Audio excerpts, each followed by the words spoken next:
The glass tilts, the aromas rise, and suddenly you're not just tasting wine, you're traveling the world of wine.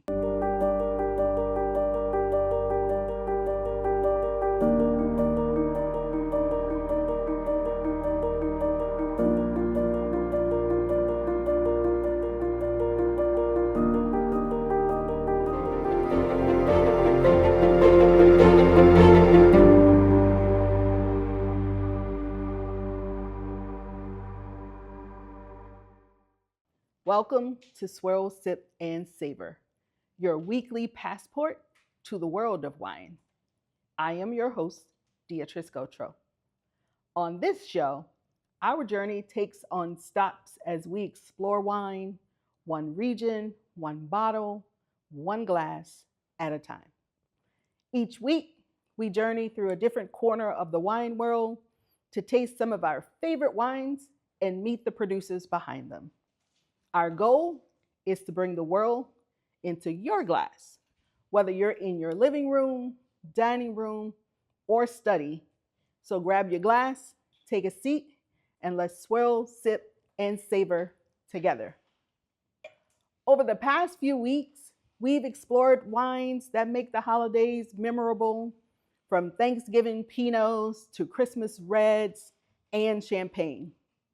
Today, we're wrapping the holiday wine series with sparkling wines, those that bring all the joy, elegance, and celebration, but without the champagne price tag. 2 bottles, 2 hemispheres, both equally delightful. Sparkling wine is universal. Every region has its own expression of celebration. And while champagne is always going to hold the crown, there are producers around the world who craft wines with the same care, precision, and patience, and the same sparkle of emotion. We'll start today with passport stamps in the USA in California's Carneros Valley, where French tradition meets Napa sunshine. Then we're going to travel south all the way to South Africa's Robertson Valley in the shadow of Table Mountain. 2 continents, 1 spirit of joy. If you've ever been to Napa, you've seen the rolling hills, felt the breeze coming off the San Pablo Bay, maybe even been met by the morning misty fog. Domaine Carneros sits at the most southerly end of that natural bowl, right where Napa meets Sonoma. It's a place where the air feels softer, the light is more golden, and time just moves a little slower. The Tattinger family of Champagne founded Domaine Carneros.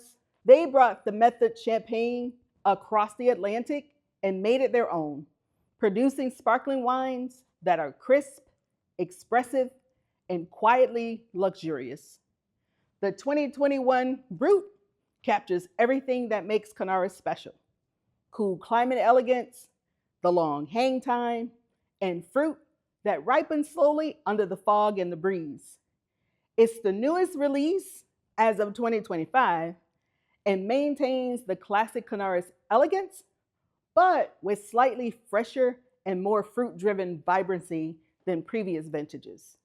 The stylistic balance is still champagne-inspired, but 2021 brings a touch of more brightness and youthful energy, and all due to that long, cool growing season. Pour a glass of the 2021 Brut, and you'll see the gold pale shimmering with fine, lively bubbles. On the nose, you're met with green apple, lemon, pear, some honeysuckle, a touch of brioche and almond from the aging on the leaves. On the palate, it's crisp fruit. Citrus up front, followed by this silky white peach on the mid palate, and then the vanilla cream and the bright minerally finish that fills the lift and the freshness. This vintage is precise yet generous. Youthful energy wrapped in refinement. It's Champagne's technique, but it's California soul. The 2021 Brut is one of those bottles that feels right for every celebration, whether it's a Saturday brunch, a holiday dinner, or simply a quiet night of self-care. Paired with some creamy cheeses like brie, buttery seafood dishes, or some sushi rolls. And if you're keeping it relaxed movie night with your boo, it's divine with buttered popcorn. That balance of freshness and texture make it one of the most versatile sparkling wines on the market. It prices right around 45 bucks, but it's luxury that doesn't feel like the luxury price tag. So, try a glass. I promise you'll enjoy it.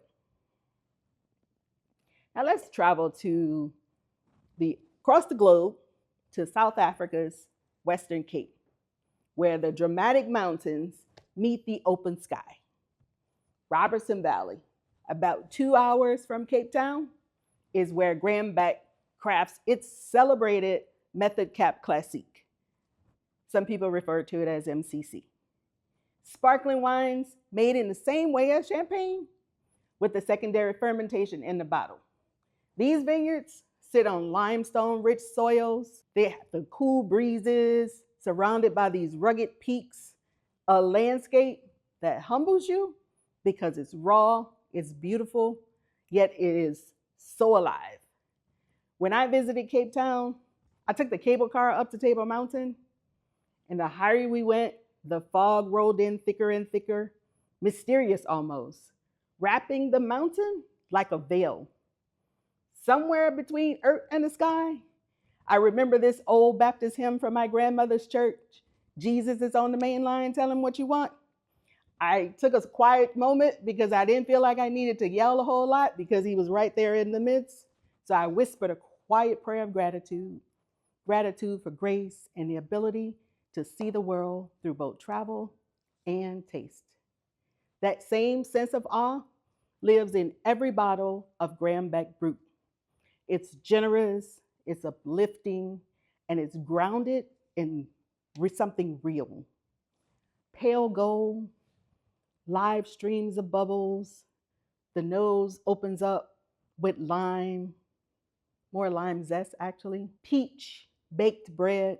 On the palate, it's creamy, has pear on the mid palate, and just a touch of honey.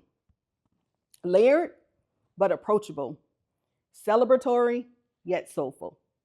So if Domaine Carneros is the golden California sunshine, then Graham Beck is the sparkle that breaks through the morning fog. This wine shines everywhere it goes.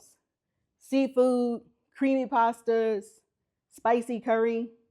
It's perfect for toasting milestones, big or small, engagements, new jobs, or just making it through the end of the week. And if you're brunching after the celebration, pair it with my favorite, fried chicken, or maybe some eggs Benedict. California's Carneros Hills to South Africa's Robertson Valley, these sparkling wines remind us that joy knows no boundaries. They prove that craftsmanship and celebration can coexist with accessibility, and you don't have to spend a fortune to feel festive. Did you know that Graham Beck was the sparkling wine poured for both Nelson Mandela's inauguration and President Barack Obama's presidential victory toast? Now that's bubbles with history. So now my question for you is, which will you pour at your next celebration? The sunlit elegance of Domaine Carneros or the soulful sparkle of Graham Beck? Let us know in the comments. And thank you for joining me through this holiday wine series. That's today's journey on Swirl, Sip, and Savor. And this also concludes our holiday series. Join us in January as we explore cabs from around the world. Until then, the world awaits at the rim of your glass. Happy New Year!